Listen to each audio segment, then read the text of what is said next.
What's going on, y'all? This is Comms Engineering, and in this episode of What's Going On Inside, we're going to be taking a look at the Apple iPhone 12. Love it or hate it, Apple knows how to make good phones. They know how to make good tech. A lot of the designs are sleek and nice looking. I personally like this one. It's like a jet black, square edges, nice camera, big screen.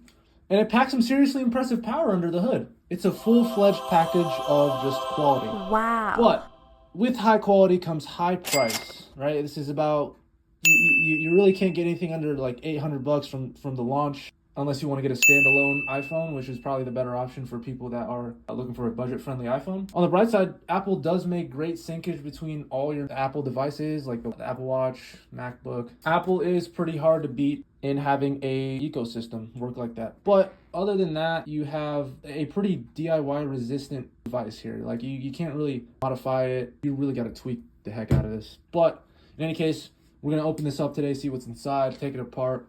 Who knows, maybe we'll destroy it at the end. For all you Apple haters, I got you. Okay, starting from the bottom, there's two screws here. It's not very different from the iPhone 11.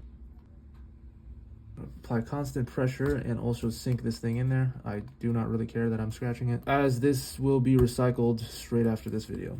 All right, I took out the SIM card for kind of air movement when I'm taking this apart. And we got some heat distribution all over the edge. All right, that's there.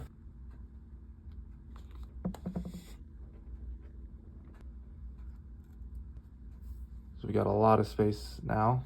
Very massive screen, holy crap. There is adhesive, but not as much as I thought there was going to be.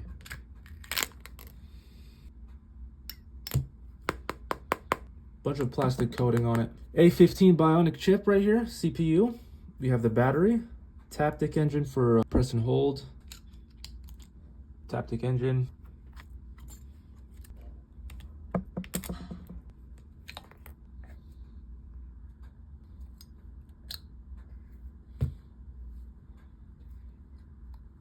Okay, so again, very similar to the previous iPhone 11. Not much change here. Maybe a couple software updates, very minor updates with the camera, but yeah, nothing very special here.